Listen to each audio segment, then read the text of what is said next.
Hello friends, स्वागत है आप सभी का हमारे YouTube channel the study hub में। दोस्तों, आज का यह वीडियो उन सभी कैंडिडेट्स के लिए बहुत ही महत्वपूर्ण होने वाला है जो टीटी एग्ज़ाम की तैयारी कर रहे हैं और एग्ज़ाम दिलाने वाले हैं। दोस्तों, आज की इस वीडियो में हम आपके लिए लेकर आए हैं बाल विकास से संबंधित महत्वपूर्ण प्रश्नों का संग्रह जो एग्ज़ाम में बार बार पूछे जाते हैं। तो चलिए दोस्तों, देखते हैं आज की इस वीडियो में कौन कौन से प्रश्न आप सभी के लिए शामिल हैं। पहला प्रश्न है हमारा, एक शिक्षक को विद्यार्थियों को खाली स्थान निर्धारित करने के लिए प्रोत्साहित करना चाहिए बजाय खाली स्थान के। मतलब यहाँ पर आपको बताना है कि शिक्षक किस चीज़ के लिए प्रोत्साहित करेगा, किस चीज़ को छोड़कर। तो दोस्तों, यहाँ पर करेक्ट आंसर है हमारा ऑप्शन नंबर सी। अधिगम लक्ष्य के लिए हमको क्या करना है, प्रोत्साहित करना है। शिक्षक को क्या करना है, अधिगम लक्ष्य प्राप्त कर सके बच्चा बच्चा जो है अधिगम लक्ष्य को प्राप्त कर सके, इसके लिए क्या करना है, उसको प्रोत्साहित करना है बजाय के प्रदर्शन लक्ष्य के। मतलब जो दिखावा वाला प्रदर्शन होता है ना, कि हम किसी के लिए, किसी को दिखाने के लिए सीख रहे हैं, इन सभी को छोड़कर किसके लिए सीखना होगा, उनको अधिगम लक्ष्य को निर्धारित करने के लिए क्या करना चाहिए, प्रोत्साहित करना चाहिए। तो ऑप्शन नंबर सी जो है हमारा क्या होगा, करेक्ट आंसर होगा। ठीक है, चलिए नेक्स्ट क्वेश्चन देख लेते हैं हम। निम्नलिखित में से कौन सा अधिगम के सार्थक सरलीकरण के रूप में परिणित नहीं होता है। सार्थक सरलीकरण के रूप में परिणित नहीं होता है पूछा जा रहा है दोस्तों। ठीक है, तो यहाँ पर करेक्ट आंसर है हमारा ऑप्शन नंबर डी, दोहराने एवं स्मरण करने को बढ़ावा देना, है ना। अधिगम कभी ये नहीं कहता कि बच्चा बार बार किसी चीज़ को क्या करे, याद करें या फिर किसी चीज़ को रटे। ठीक है, तो यह चीज़ जो है शामिल नहीं है, इसलिए ऑप्शन नंबर डी जो है क्या होगा, हमारा करेक्ट आंसर हो जाएगा। नेक्स्ट प्रश्न देख लेते हैं, आइए।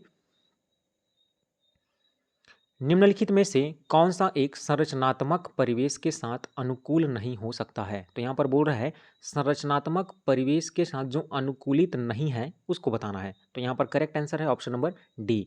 विद्यार्थी सहयोगात्मक तरीके से कार्य करते हैं तथा आपस में कार्य केंद्रित वार्ता में लगे रहने के लिए सहयोग दिया जाता है। यह जो है संरचनात्मक परिवेश के लिए अनुकूल नहीं है। ठीक है, बच्चे क्या कर रहे हैं, सहयोगात्मक तरीके से कार्य करते हैं और आपस में क्या कर रहे हैं, बोल रहे हैं कार्य केंद्रित वार्ता में लगे रहने के लिए उनको सहयोग दिया जाता है। यह जो है उसमें शामिल नहीं है, यह उनके लिए क्या होगा, अनुकूल नहीं होगा। करेक्ट आंसर है हमारा ऑप्शन नंबर डी। चलिए अगला प्रश्न देख लेते हैं हम।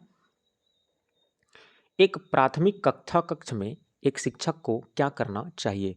प्राथमिक कक्षा कक्ष मतलब प्राइमरी वाला कक्षा है वहाँ पर, और उसमें एक शिक्षक को क्या करना चाहिए। हमारे पास चार ऑप्शन दिए हैं, तो चारों ऑप्शन में से हमारे पास जो है करेक्ट ऑप्शन जो है ऑप्शन नंबर ए है।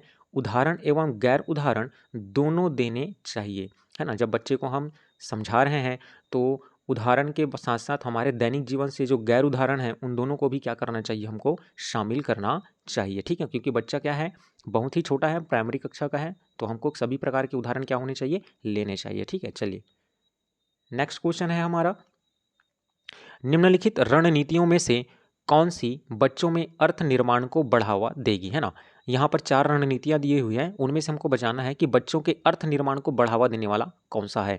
तो यहाँ पर करेक्ट आंसर है हमारा ऑप्शन नंबर सी, अन्वेषण एवं परिचर्चा। मतलब किसी भी चीज़ को एक्सप्लेन करना और उसके बारे में क्या करना, डिस्कस करना, ये जो है अर्थ निर्माण को क्या करता है, बढ़ावा देता है। तो करेक्ट आंसर है हमारा option number C. Next question देखते हैं। निम्नलिखित में से कौन प्रभावी अधिगम रणनीतियों के उदाहरण है ना। जो अधिगम का प्रभावी उदाहरण है उसको हमको बताना है। तो यहाँ पर चार ऑप्शन दिए हुए हैं, है ना। चारों ऑप्शन के बाद यहाँ पर एक कूट दिया हुआ है, तो कूट में देखते हैं सब कौन सा आंसर है। तो हमारा ऑप्शन नंबर बी जो है सही है। पहला, दूसरा, तीसरा, चौथा और पांचवा, पांचों यहाँ पर जो दिए हुए हैं ऑप्शन वो भी सही है। तो देखते हैं कौन कौन से हैं। सबसे पहला, लक्ष्य एवं समय सारणी निर्धारित करना, ये प्रभावी अधिगम के लिए जरूरी है। संगठनात्मक चार्टी एवं अवधारणात्मक नक्शे बनाना, मतलब चार्ट बनाना और नक्शे बनाना, ये भी बिल्कुल सही है। उदाहरण एवं गैर उदाहरण के बारे में सोचना, ये भी बिल्कुल सही है। हम उम्र साथी को समझना, हम उम्र साथी के साथ रहने से हम क्या कर सकते हैं, अधिगम को जो है उनकी रणनीतियों को क्या कर सकते हैं, अच्छे से बना सकते हैं। और अगला है स्वयं के से प्रश्न करना। तो ये पांचों ऑप्शन क्या है दोस्तों, सही है। तो ऑप्शन नंबर बी हमारा क्या होगा, करेक्ट आंसर होगा, क्योंकि इसमें पांचों चीज़ें जो हैं समाहित हैं। नेक्स्ट क्वेश्चन आइए देखते हैं। इनमें से कौन सा बाह्य अभिप्रेरणा का एक उदाहरण है। बाह्य अभिप्रेरणा मतलब जो बाहर से हमको प्रेरणा मिलती है उसको कहते हैं। तो यहाँ पर कौन सा जो है बाहर से अभिप्रेरणा देती है ना। तो यहाँ पर ऑप्शन नंबर बी जो है करेक्ट आंसर है। मैं अपना गृह कार्य पूरा करती हूँ क्योंकि शिक्षक प्रत्येक नियत कार्य के लिए हमें अंक देते हैं, है ना। तो एक छोटी बच्ची है ना, वो स्कूल में उसको क्या मिलता है, प्रत्येक बार गृह कार्य करने पर उसको एक अंक दिया जाता है ना। अगर वो पूरा गृह कार्य करके आती है तो उसको अच्छा अंक मिलेगा। तो इस प्रकार से उसको बाहर से अभिप्रेरणा मिलती है ना। तो इसको हम कह सकते हैं कि ये जो अभिप्रेरणा है जो कैसी है, बाह्य अभिप्रेरणा का उदाहरण है। तो ऑप्शन नंबर बी जो है हमारा करेक्ट आंसर हो जाएगा। नेक्स्ट क्वेश्चन देखते हैं, आइए। अपनी कक्षा में सहयोगात्मक अधिगम का प्रयोग करते समय एक शिक्षक की भूमिका किस प्रकार की होगी? अब देखिए यहाँ पर अधिगम जो है कैसा हो जा रहा है, सहयोगात्मक अधिगम है नहीं। अब इस समय क्या करना है हमको, शिक्षक की भूमिका कैसी होती है इसको हमको बताना है। तो यहाँ पर करेक्ट आंसर होगा ऑप्शन नंबर ए, सहयोगात्मक होना तथा प्रत्येक समूह की निगरानी करना। जब वो निगरानी मतलब समूह में है तो प्रत्येक समूह की क्या करेगी, निगरानी करेगी, और साथ ही साथ क्या करेगा, सहयोगात्मक होना, मतलब जहाँ पर उनको ज़रूरत पड़ेगी टीचर की, वो टीचर जो है उनकी ज़रूरत को क्या करेगा, पूरा करेगा। ठीक है, तो यहाँ पर ऑप्शन नंबर ए जो है हमारा क्या है, करेक्ट आंसर है। आइए नेक्स्ट प्रश्न देख लेते हैं हम। बच्चों की गलतियां एवं भ्रांत धारणाएं शिक्षक अधिगम प्रक्रिया में अनदेखी करनी चाहिए। सूचित करती है कि बच्चों की क्षमताएं वयस्कों की तुलना में बहुत निम्न स्तर की हैं। शिक्षण अधिगम प्रक्रिया में एक महत्वपूर्ण कदम है। शिक्षण अधिगम प्रक्रिया के लिए रुकावट है। तो यहाँ पर दोस्तों करेक्ट आंसर है हमारा ऑप्शन नंबर सी, शिक्षण अधिगम प्रक्रिया में एक महत्वपूर्ण कदम है। बच्चों की गलतियां और उनकी भ्रांत धारणाएं वो जो है शिक्षण अधिगम प्रक्रिया में उसको और अच्छे से सिखाने में क्या करता है, मदद करता है। तो शिक्षण अधिगम प्रक्रिया में एक महत्वपूर्ण कदम होगा, क्योंकि बच्चा कहाँ पर गलती कर रहा है, कैसा गलती कर रहा है, उसकी अवधारणाएं क्या हैं, ये सभी हम कैसे जानेंगे, बच्चों की गलतियों से जानेंगे, और उन्हें हम आसानी से क्या कर सकते हैं, सुधार सकते हैं। तो यहाँ पर ऑप्शन नंबर सी जो है करेक्ट आंसर होगा। शिक्षण अधिगम प्रक्रिया में एक महत्वपूर्ण कदम है बच्चों की गलतियाँ और उनकी भ्रांत धारणाएं। आइए नेक्स्ट क्वेश्चन देखते हैं हम क्या है। संरचनात्मक ढांचे में बच्चे को किस रूप में देखा जाता है ना। यहाँ पर संरचनात्मक ढांचा यदि हो रहा है, मतलब बच्चे में जब संरचनात्मकता पाई जा रही है तो उस समय बच्चों को हम किस रूप में देखेंगे। तो उस समय हम बच्चों को देखते हैं एक समस्या समाधान करने वाला और वैज्ञानिक अन्वेषण के रूप में। बच्चा जो है समस्या के लिए समाधान करने के लिए विभिन्न प्रकार की संरचनाएं कर रहा है, तो उस समय वो कैसा हो गया, समस्या समाधान करने वाला और साथ ही साथ वैज्ञानिक अन्वेषक के रूप में वो जो है शामिल होगा। तो संरचनात्मक ढांचे में बच्चे को हम कैसे देखेंगे, समस्या समाधान करने वाला और वैज्ञानिक अन्वेषण के रूप में। बहुत ही इंपॉर्टेंट क्वेश्चन था, बहुत बार एग्जाम में ये पूछा जा चुका है। आइए अगला प्रश्न देख लेते हैं। एक उचित प्रश्न या सुझाव के द्वारा बच्चे की समझ को उस बिंदु से बहुत आगे ले जाया जा सकता है जिस पर वह अकेले पहुंच सकती है। निम्नलिखित में से कौन सी संरचना उपरोक्त कथन को प्रकाशित करती है ना। अगर हम बच्चे के पास एक उचित प्रश्न और सुझाव रखें तो बच्ची की समझ को हम क्या कर सकते हैं, बहुत आगे तक ले जा सकते हैं, मतलब या फिर वो जहाँ पर जाना चाहती है वहाँ तक हम उसको क्या कर सकते हैं, ले जा सकते हैं। ये किस में आएगा दोस्तों, इसका करेक्ट आंसर है ऑप्शन नंबर सी, समीपस्थ या निकटस्थ विकास का क्षेत्र। बहुत बार पूछा जा चुका है एग्जाम में कि ZPD है ना, ZPD zone of proximal development, zone of proximal development क्या है, ये सवाल आता है दोस्तों। तो इसको कहते हैं हम समीपस्थ विकास का क्षेत्र कहते हैं, और यही सवाल जो है इस क्वेश्चन में पूछा गया है कि ZPD से रिलेटेड ही ये सवाल है। ठीक है, चलिए अगला प्रश्न देख लेते हैं हम। लेव वाइगोत्स्की के अनुसार आधारभूत मानसिक क्षमताओं को मुख्य रूप से किसके द्वारा उच्चतर संज्ञानात्मक प्रक्रियाओं में बदला जाता है। तो लेव वाइगोत्स्की के अनुसार किसको बोलते हैं, आधारभूत मानसिक क्षमताओं को किस में बदलना है, उच्चतर संज्ञानात्मक प्रक्रिया में बदला जाता है। तो हम किसके द्वारा बदल सकते हैं, सीधी सी बात है ऑप्शन नंबर डी हमारा करेक्ट होगा, सामाजिक पारस्परिक क्रिया के द्वारा मानसिक क्षमताओं को हम किस में बदल सकते हैं, संज्ञानात्मक प्रक्रियाओं में क्या कर किया जा सकता है, बदला जा सकता है। तो ऑप्शन नंबर डी जो है हमारा क्या होगा दोस्तों, करेक्ट आंसर हो जाएगा।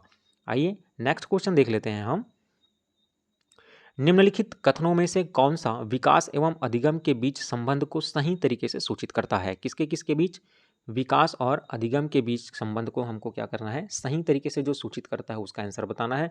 तो करेक्ट आंसर है हमारा ऑप्शन नंबर बी, विकास एवं अधिगम अंतः संबंधित और अंतः निर्भर हैं। विकास और अधिगम एक दूसरे से संबंधित हैं और एक दूसरे पर क्या है, निर्भर हैं। तो ऑप्शन नंबर बी हमारा क्या होगा, करेक्ट आंसर होगा। चलिए नेक्स्ट प्रश्न है हमारा।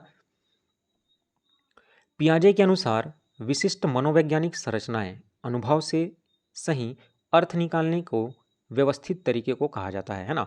मतलब विशिष्ट मनोवैज्ञानिक संरचनाओं में कौन कौन सी चीज़ें शामिल हैं, अनुभव से सही अर्थ निकालना और उन्हें व्यवस्थित तरीके से शामिल करना। ये क्या कहलाता है, तो ये कहलाता है दोस्तों हमारा स्कीमा। जब भी आपके पास कोई समस्याएं आ गई हैं तो आप अनुभव के द्वारा उनका सही अर्थ निकाल के उस चीज़ को हल करने की कोशिश करेंगे तो वो क्या कहलाता है आपका स्कीमा। मतलब जो आपका ज्ञान है उस ज्ञान का यदि आप उपयोग कर रहे हैं कहीं पर तो वो किस में आ जाएगा, स्कीमा में आ जाएगा। और यदि वो ज्ञान आपके अंदर अभी तक है और यदि आप उसका उपयोग नहीं कर रहे हैं तब वो किस में शामिल हो जाता है, स्कीम में शामिल हो जाता है। ठीक है दोस्तों, क्वेश्चन में पूछा जाता है स्कीम और स्कीमा से रिलेटेड। ठीक है, तो यहाँ पर हम किसकी बात कर रहे हैं, स्कीमा की, कि जो ज्ञान है आपका उसका आप उपयोग कर रहे हैं, तो उपयोग कर रहे हैं उस समय वो स्कीमा है, और वो उपयोग नहीं कर रहे हैं और वो ज्ञान आपके अंदर है तो वो क्या आ जाएगा, स्कीम में आ जाएगा। तो यहाँ पर क्वेश्चन के अकॉर्डिंग कौन सा आंसर हमारा सही है, ऑप्शन नंबर डी सही है। चलिए नेक्स्ट प्रश्न देख लेते हैं। जीन पियाजे एवं लेव वाइगोत्स्की जैसे संरचनावादी अधिगम को किस रूप में देखते हैं। जो जीन पियाजे है, वाइगोत्स्की है, ये संरचनावादी अधिगम को किस रूप में देखते हैं। तो यहाँ पर होगा ऑप्शन नंबर बी करेक्ट होगा, सक्रिय विनियोजन के अर्थ निर्माण की प्रक्रिया। मतलब सक्रिय रूप से क्या करना, चीज़ों को मैकिंग करना, ठीक है, बनाना, ये जो है किस में शामिल हो जाता है, संरचनावादी अधिगम में शामिल हो जाता है। चलिए नेक्स्ट क्वेश्चन देख लेते हैं हम। समाचार पत्रों से कहानियों एवं कर्तनों का चयन करना एवं प्रस्तुत करना जो पुरुष एवं महिला दोनों को गैर परंपरागत भूमिकाओं में विचित्र करते हैं। मतलब ऐसे पेपर और कहानियों का कटिंग है ना, जो ये बताता है कि गैर परंपरागत भूमिकाएं हैं, जो काम महिला कर सकती है उसको पुरुष भी कर सकता है, ऐसे प्रकार के जो चित्रित हैं उसको इकट्ठा करना निम्नलिखित में से किसके लिए प्रभावी रणनीति है। तो यहाँ पर correct answer option number B, लैंगिक जेंडर रूढ़ियों का सामना करने के लिए, है ना। लैंगिक जो जेंडर है ना, कि ये क्या महिलाएं ही कर सकती हैं या पुरुष ही करते हैं, ऐसा प्रकार की अगर कोई रूढ़ियाँ हैं उसका सामना करने के लिए ये चीज़ें जो यहाँ पर दी हुई है वो जो है काम में आएगा। तो ऑप्शन नंबर बी जो है हमारा क्या होगा, करेक्ट आंसर होगा। आइए नेक्स्ट क्वेश्चन देखते हैं हमारा। निम्नलिखित वर्णन को पढ़िए तथा कोहेलबर्ग के नैतिक तर्क की अवस्था को पहचानिए। अब यहाँ पर दिया हुआ है क्वेश्चन, उसके कोहेलबर्ग के नैतिक तर्क के आधार पर हमको बताना है कि कौन सा हो सकता है। तो आइए देखते हैं क्या है वर्णन हमारा। अंतःकरण के स्वचयनित नैतिक सिद्धांतों के द्वारा सही कार्य परिभाषित किया जाता है जो कानून एवं सामाजिक समझौते पर ध्यान दिए बिना महत्वपूर्ण मानवता के लिए वैध होता है। तो यहाँ पर करेक्ट आंसर है हमारा ऑप्शन नंबर बी, सार्वभौमिक नैतिक सिद्धांत अभिविन्यास के अंतर्गत आता है। क्योंकि यहाँ पर क्या बोल रहे हैं, स्वचयनित, और साथ ही साथ क्या बोल रहे हैं, कानून एवं सामाजिक समझौते पर ध्यान दिए बिना संपूर्ण मानवता के लिए क्या होना चाहिए, वैध होना चाहिए। तो ये सभी जो है किस में शामिल है, सार्वभौमिक नैतिक सिद्धांत अभिविन्यास में। सार्वभौमिक नैतिक मतलब जो है सभी के लिए कैसा होना चाहिए, शामिल होना चाहिए। तो ऑप्शन नंबर बी जो है हमारा क्या होगा दोस्तों, करेक्ट आंसर होगा। आइए अगला प्रश्न देखते हैं हम। निम्नलिखित में से कौन सा मूर्त क्रियात्मक अवस्था के प्रमुख कौशलों में से एक है। कौन सा क्रियात्मक अवस्था बोल रहे हैं, मूर्त क्रियात्मक अवस्था, तो किस में होगा, सुरक्षित करने की योग्यता, चीज़ों को क्या करने की योग्यता, सुरक्षित कर लेने की योग्यता जो शामिल होती है किसमें, मूर्त क्रियात्मक अवस्था के कौशलों में से एक है। ठीक है, चलिए आइए अगला प्रश्न देख लेते हैं हम। बच्चों के मूल्यांकन के लिए निम्नलिखित में से कौन से कारण होने चाहिए। मूल्यांकन के कौन कौन से कारण हो सकते हैं। तो यहाँ पर 4 ऑप्शन दिए हुए हैं, उसके बाद हमको नीचे कूट दिया हुआ है, वहाँ से बताना है। तो वहाँ पर करेक्ट आंसर है हमारा ऑप्शन नंबर ए, जिसमें दूसरा, तीसरा और चौथा शामिल है। तो ये हो गया हमारा दूसरा, तीसरा और चौथा। आइए देखते हैं कौन कौन सा है। कक्षा में शिक्षक अधिगम प्रक्रिया में सुधार करना, मतलब अधिगम प्रक्रिया में क्या करना चाहिए, सुधार करना चाहिए, जिससे बच्चे का मूल्यांकन अच्छे से हो सके। समय के साथ बच्चे में होने वाले अधिगम परिवर्तनों एवं प्रगति के बारे में क्या करना, पता लगाना। बच्चे में कितनी प्रगति हुई है इसका हमें क्या करना है, पता लगाना है। बच्चे की क्षमताओं, संभावनाओं, सशक्त पक्षों एवं चुनौती पक्षों के बारे में माता पिता से क्या करना, चर्चा करना। ये भी इन चीज़ों में क्या है, शामिल है। तो यहाँ पर दूसरा, तीसरा और चौथा जो है क्या हो जाएगा, हमारा सही आंसर है। इसलिए ऑप्शन नंबर ए जो है ना, जो कूट नंबर ए है वो हमारा क्या होगा, सही आंसर होगा। चलिए अगला प्रश्न देख लेते हैं। निम्नलिखित में से कौन बच्चे के समाजीकरण में एक महत्वपूर्ण भूमिका अदा करता है। बच्चे का समाजीकरण किससे हो सकता है, मीडिया से होगा, विद्यालय, परिवार या पड़ोस। मतलब यहाँ पर जो चीज़ें दी हुई है उसमें सभी से हो सकता है, तो सभी से हो सकता है। तो ये सभी ऑप्शन किस में दिए हुए हैं, ऑप्शन नंबर बी में दिया हुआ है। तो ऑप्शन नंबर बी हमारा क्या होगा, करेक्ट आंसर होगा। पहला, दूसरा, तीसरा और चौथा, मीडिया, विद्यालय, परिवार और पड़ोस, इन सभी के द्वारा बच्चों का क्या होता है, समाजीकरण होता है। तो option number B is a correct answer. आइए नेक्स्ट प्रश्न देख लेते हैं हम क्या है। हावर्ड गार्नर के बहुबुद्धि सिद्धांत के अनुसार निम्नलिखित विशेषताओं से युक्त एक व्यक्ति की बुद्धि को किस प्रकार से वर्गीकृत किया जा सकता है। जो हार्वर्ड गार्डनर ने बहुबुद्धि का सिद्धांत दिया हुआ है उसके अनुसार एक व्यक्ति की बुद्धि को किस प्रकार से आप वर्गीकृत कर सकते हैं ये हमको बताना है। जैसे विशेषताएं यहाँ पर दिए हुआ है, दूसरे की मनोदशा, स्वभाव, प्रेरणा तथा अभिप्राय को उचित तरीके से पता लगाने एवं प्रतिक्रिया करने की योग्यता, ये होता है अंतर व्यक्तित्व, है ना। ये अंतर व्यक्तित्व में क्या है, शामिल है, किसके अंतर्गत, हार्वर्ड गार्डनर के बहुबुद्धि सिद्धांत के अंतर्गत। कौन सी विशेषताएं होती है और इसमें दूसरों की मनोदशा को समझ जाना, स्वभाव को समझ जाना, उनकी प्रेरणा को समझ जाना, उचित तरीके से पता लगाने एवं प्रतिक्रिया करने की योग्यता, उसको आप अच्छे से समझ कर आप अच्छे से क्या कर सकते हैं, प्रतिक्रिया कर सकते हैं। तो ये किस में आता है, अंतर्वैयक्तिक बहुबुद्धि सिद्धांत में जो है शामिल है। तो ऑप्शन नंबर ए जो है हमारा क्या होगा, करेक्ट आंसर हो जाएगा। ठीक है, आइए अगला देख लेते हैं हम। निम्नलिखित में से कौन सा विकास का सिद्धांत नहीं है। तो विकास का सिद्धांत कौन सा नहीं है ये हमको बताना है। तो यहाँ पर ऑप्शन नंबर बी है हमारा करेक्ट, विकास की सटीक गति एवं प्रकृति जन्म के समय ही निर्धारित हो जाती है। ऐसा विकास के लिए सही नहीं है कि विकास की सटीक गति कैसा होगा ये प्रकृति के जन्म के समय ही थोड़े ना निर्धारित होता है। जब वो कैसा वातावरण में आ रहा है, किस प्रकार के लोगों से मिल रहा है, किस प्रकार के समाज में रह रहा है, ये सभी चीज़ें जो है विकास को प्रभावित करती हैं, है ना। तो ये वाला ऑप्शन जो है हमारा करेक्ट नहीं होगा, इसलिए ऑप्शन बी जो है क्या है हमारा सही है। क्योंकि यहाँ पर जो चीज़ें दी हुई हैं, क्योंकि यहाँ पे पूछा गया है कौन सा सिद्धांत नहीं है, तो ये जो है सिद्धांत शामिल नहीं है, इसलिए ऑप्शन नंबर बी क्या है हमारा करेक्ट आंसर है। ठीक है दोस्तों, आइए अगला प्रश्न देख लेते हैं हम। अनेक शोध अध्ययनों से पता चलता है कि शिक्षक लड़कियों की अपेक्षा लड़कों से अधिक पारस्परिक क्रिया करते हैं। इसका सही विवेचन क्या है।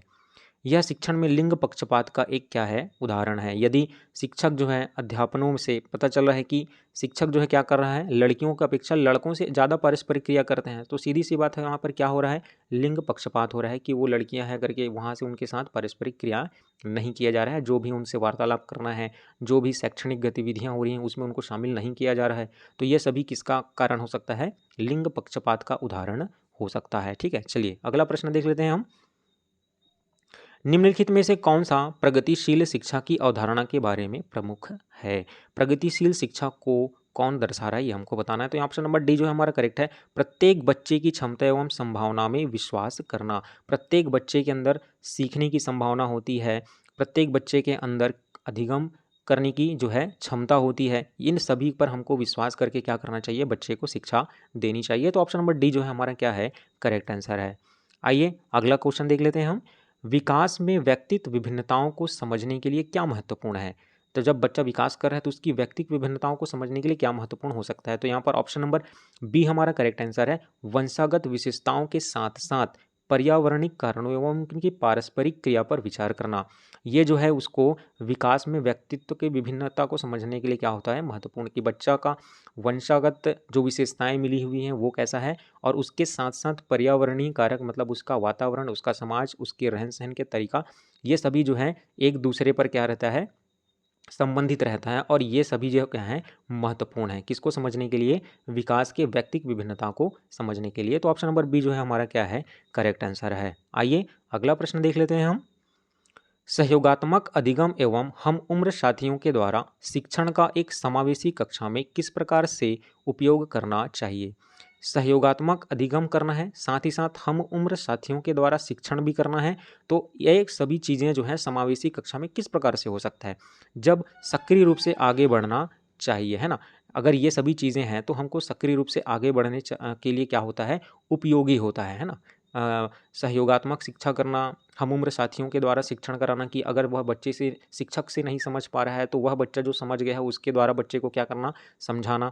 तो ये सभी चीज़ें किस में शामिल है, सक्रिय रूप से आगे बढ़ने में शामिल है। तो ऑप्शन नंबर सी जो है हमारा क्या हो जाएगा, करेक्ट आंसर हो जाएगा। आइए अगला प्रश्न देख लेते हैं। निम्नलिखित में से कौन सा समावेशी कक्षा में सबसे अधिक महत्वपूर्ण है। समावेशी कक्षा में सबसे अधिक महत्वपूर्ण क्या होगा, ऑप्शन नंबर बी विशिष्ट शिक्षा योजना। विशिष्ट शिक्षा योजना मतलब सभी के लिए क्या करना, एक विशिष्ट योजनाएं तैयार करना। ठीक है, समावेशी में क्या होता है, सभी बच्चे एक साथ पढ़ रहे हैं।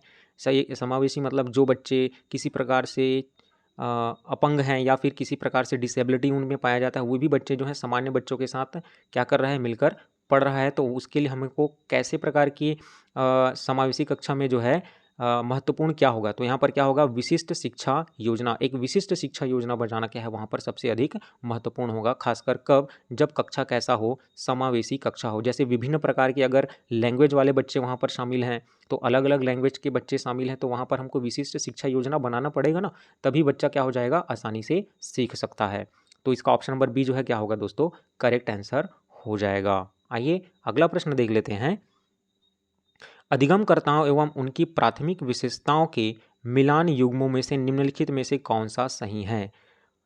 तो यहाँ पर दिया हुआ है अधिगमकर्ता और साथ ही साथ उनके प्राथमिक विशेषताओं के मिलान के लिए, तो यहाँ पर दिया हुआ है ऑप्शन नंबर कौन सा है, सृजनात्मक अधिगमकर्ता अति सक्रिय कार्य को पूरा करने में धीमे हैं, अवधानात्मक कमी अधिगमकर्ता उच्च अभिप्रेरणा लंबे समय तक अवधान बनाए रख सकते हैं, श्रवण क्षतिग्रस्त अधिगमकर्ता दृश्य सूचनाओं को समझ नहीं सकते हैं, पठन अक्षमता अधिगमकर्ता धारा प्रवाह पढ़ने एवं लिखने में क्या है, कमी है। मतलब यहाँ पर पठन अक्षमता, ये वाला करेक्ट आंसर है हमारा कौन सा, ऑप्शन नंबर डी है ना।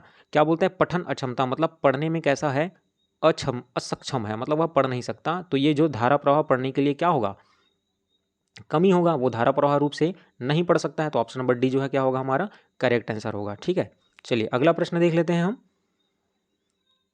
एक समस्या को मूल एवं अपसारी समाधानों के साथ करने की योग्यता निम्नलिखित में से किसकी एक प्राथमिक विशेषता है ना। यहाँ पर बोल रहा है समस्या को मूल एवं अपसारी समाधान के रूप में, मतलब विभिन्न तरीके से वो क्या कर सकता है, समस्याओं को सॉल्व कर सकता है। तो ये जो है किसकी विशेषता है, तो यह जो विशेषता है संरचनात्मक बच्चों की, सृजनात्मक बच्चों की। बच्चा जो सृजन करना सीख चुका है, एक ही समस्या को विभिन्न तरीकों से वो क्या कर सकता है, सॉल्व कर सकता है। तो ये सभी चीज़ें किसमें शामिल हो जाती हैं, अपसारी समाधान में, है ना। कि बच्चा जो है विभिन्न तरीके विभिन्न माध्यम से क्या कर सकता है, जो सिचुएशन है उसको सॉल्व कर सकता है, जो समस्या है उसको सॉल्व कर सकता है, जो प्रश्न मिले हुए हैं उनको भी क्या कर सकता है, वो सॉल्व कर सकता है। तो यहाँ पर ऑप्शन नंबर ए जो है हमारा क्या है, करेक्ट आंसर है। सृजनात्मकता मतलब सृजनात्मक बच्चे की क्या है, यह एक विशेष प्रकार सी विशेषता है। आइए अगला प्रश्न देख लेते हैं और ये हमारे वीडियो का अंतिम प्रश्न होगा। दृश्य रूप से बाधित मतलब जो बच्चा जिस बच्चे को दिखाई नहीं देता है, विद्यार्थी के साथ कार्य करते समय एक शिक्षक को किस प्रकार के अनुदेशन और अनुकूलन करने चाहिए, है ना। तो यहाँ पर देखिए इसका ऑप्शन नंबर सी जो है हमारा करेक्ट है। स्पष्ट रूप से बोलना तथा छूकर महसूस कराने वाली सामग्रियों का अधिक मात्रा में प्रयोग करना चाहिए। अब बच्चे को दिखाई नहीं देता है, तो जब दिखाई नहीं देता है तो हाँ टीचर को क्या चाहिए कि जब भी वो बोले तो उसके द्वारा जो शब्द जो हैं उसका जो है स्पष्ट रूप से क्या करना चाहिए, उच्चारण करना चाहिए। और साथ ही साथ जिन चीज़ों के बारे में वो बताया जा रहा है उन्हें हम क्या कराएं, छूकर महसूस कराएं।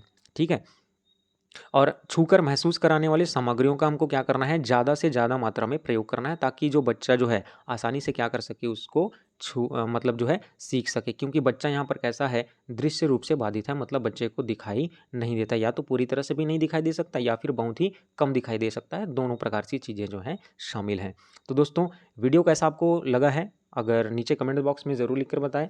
अगर वीडियो पसंद आया है तो लाइक करना बिल्कुल भी मत भूलिए। अगर वीडियो पर आप नए हैं तो चैनल को सब्सक्राइब कर लीजिए, साथ ही नोटिफिकेशन बेल को भी आप ऑन कर लीजिएगा, ताकि जब भी हम नई वीडियो डालें तो उसकी जानकारी आपको तुरंत पहुंच जाए। तो दोस्तों हम आपके लिए ऐसे ही नए नए वीडियो जो है आपके लिए लाते रहेंगे, जो आपके शिक्षण से संबंधित बहुत ही महत्वपूर्ण होंगे, और उसमें जो प्रश्नों का जो संग्रह जो है आपके लिए काफ़ी महत्वपूर्ण होगा, जो आगामी एग्जाम में आपको क्रैक करने के लिए बहुत ही अच्छे साबित होंगे। तो दोस्तों आप हमारे चैनल पर इसी तरह बने रहिए। मिलते हैं अगले वीडियो में, तब तक के लिए जय हिंद।